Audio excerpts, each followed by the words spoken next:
Jim, always great to have you with us. You're like the TV veteran of the coaches. Makeup comes by, you're ready to rock and roll. Because I got fired and I went to TV. But you've been rehired, and you've had a ton of success at UCLA the last few seasons. Welcome you to the show, and it's great to have you, as I just made reference to. But Texas A&M, week number 1. I mean, there's got to be all of a sudden this huge. The juices are flowing because it's week 1 to begin with. But the fact that it's an SEC squad in Texas A&M, where are your guys, your mindset heading into that week? Well, let me tell you where my mindset is right now.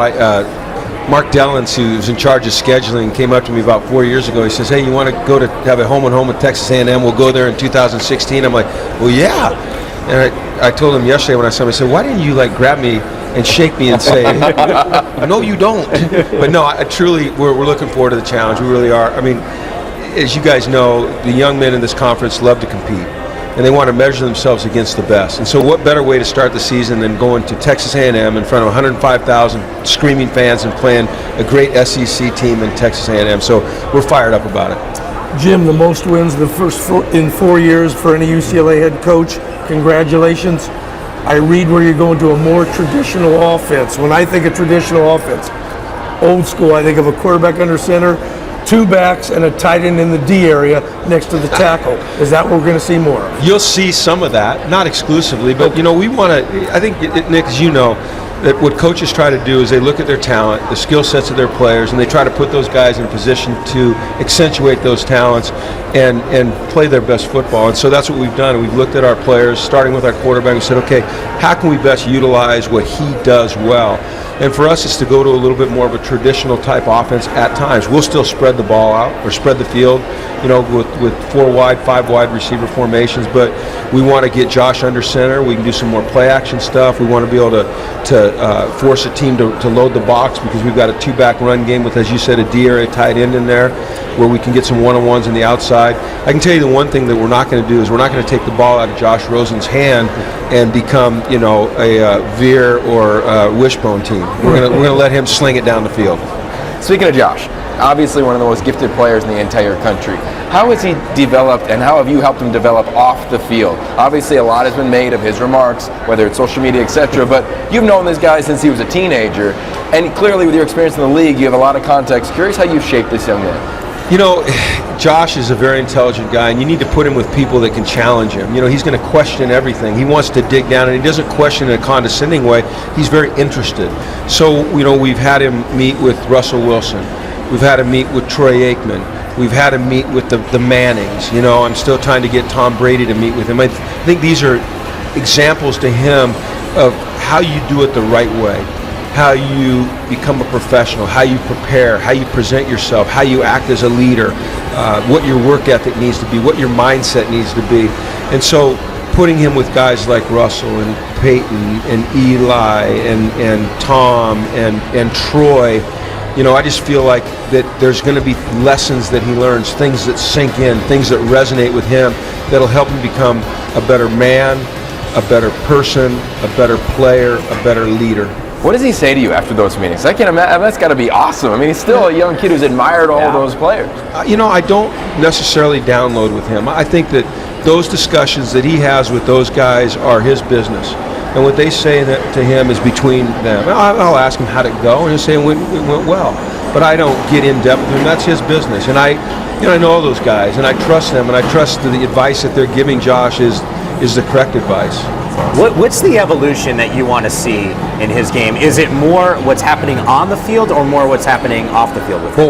Both. And you mentioned, some of the social media things he's done. He had the hot tub in his dorm room, which I found amusing. Yeah. That was funny. I wish we had one. I was jealous of it when I saw it. College thing, and it was really harmless. And then he had a couple other things that, you maybe wish that he had thought a little bit more before he posted them. But UCLA has a long history of kind of social activism. You think about Lou Alcindor, Kareem Abdul-Jabbar, and then you think about Bill Walton and guys that challenge the system a little bit. And as long as Josh is doing it in a positive light, and he's not reflecting poorly on himself or our university, his family, then I'm okay with it. A couple things he did, oh gosh. And we had the talk, and I've had him talk to Les Snead with the Rams, the general manager of the Rams, had a very frank discussion with Josh about how the NFL will perceive him and how in-depth they look into social media and comments he's made and the ways he's presented himself.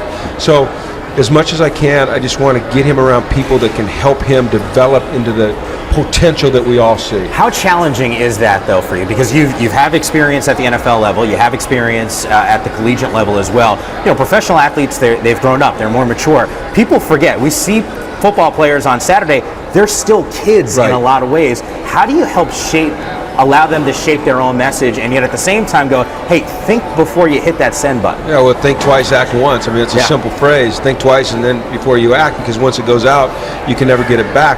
But you're right. I mean, they are young, and they are going to make mistakes. And I think part of my job and part of our job as coaches is to make sure they don't make the fatal error, the error that they can't come back from. And I think when you're talking about religion and race and politics and sexual misconduct or issues like that, that's when you get into water that can be really murky and really choppy. So we try to ask them to avoid those things, but really just be mindful of what you're about to say and how it reflects on you, how it reflects on your family, how it reflects on your team, your teammates, and your university, because we all have a responsibility to UCLA.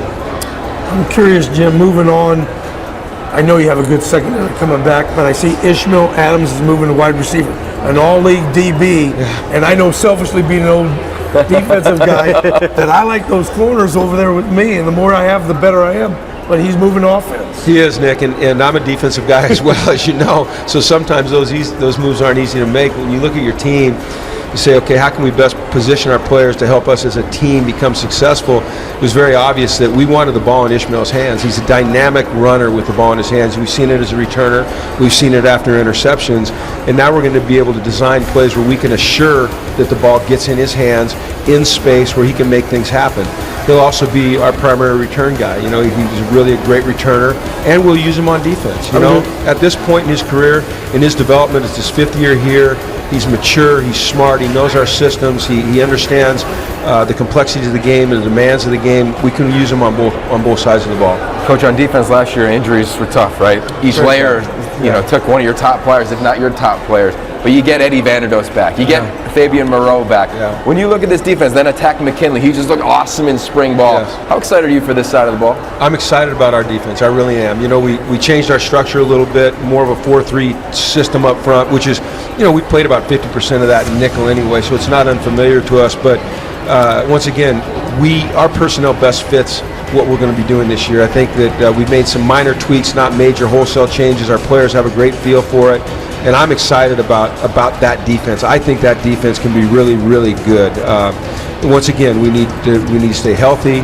We need to get the breaks. We need to make plays. We need to make plays. All those cliches, but I think the potential is there to be a really good defensive football team. Yeah, and I know, Coach, you would have loved it in practice. They're going 9-on-7 all the time. Coach, it is old school. We brought back 9-on-7, and we hadn't done that in a long time. And we had trouble at the end of the year running the ball and stopping the run, and that, as you know, is if you can't do that, you can't win football games. So we went back to old school 9-on-7. We'd have 25 play period of 9-on-7, and it was what I think that does is it teaches the fundamentals: hand placement, pad level, knee bend, leverage, play entry. All of those things that are primary to having success on every down. Those are the things that you were learning. You absolutely have to be able to stop the run and make a team one-dimensional. So yes, you do. I like that 9-on-7. I know you got a little excited. The hair stood up on the back of your neck. I want to hit somebody, but I know better. Are you guys having fun right now, just based off of heading into the season? What happened last year? And look, I mean, the preseason media poll has you guys as the top team in the South. I wish it didn't, but right. I mean, is that most of you guys when I say guys, most of the coaches, you'd rather be on the backside of it just so you can kind of I'd rather be on no side. I'd rather just be, nobody knows about you all year long. You just kind of go along doing your own thing and win your games, and But you've established it where you can't be that team. Well, that's okay, and that's part of being in LA too, and part of being UCLA, and part of being in this great conference, the Pac-12. Are we having fun? You know what? Fun comes in winning. Fun comes in developing together, the camaraderie of the locker room and the meeting rooms and the friendships that are developed. Fun comes in overcoming the hardships. I would say that we are having controlled fun. I think that our team is in a really good spot mentally and emotionally. I'm very excited of coming out of spring about where they were. We had a great competitive environment and yet a great sense of cooperation. We didn't have fights. We had intense competition, and at the end of the play, guys, patting each other on the back and helping each other. And I think that that's healthy. So I think that we're healthy, and if we can win, we'll be happy. So yeah, well, look, wins. Everyone loves winning. By the way, I made reference to you being the most savvy television coach, and you said, "Hey, because I was fired." I'll say this: it's subtle. I picked up on it. You made reference to the full screen board about your defense. You said these guys. Not everyone does that. That's a subtle thing. I was impressed. You like that, huh? I was definitely impressed. I learned a thing or two in my time. Yeah, you did. I hope you never have to worry about sitting with us on a set. Well, ever again, so. I shouldn't say. I like sitting with you guys on the set, but I just hope it's as a UCLA football coach. Well, look, Not with an NFL Network shirt on. Continue success to Pac-12 you Network, the rest of the way. Well, you have experience, obviously, at both. You've been hanging out with us on our Arrows for a long time. Appreciate you once again stopping by. Best of luck to you this upcoming season. We'll see you in a couple weeks during the training All camp. right, guys. Enjoy it. Thank you.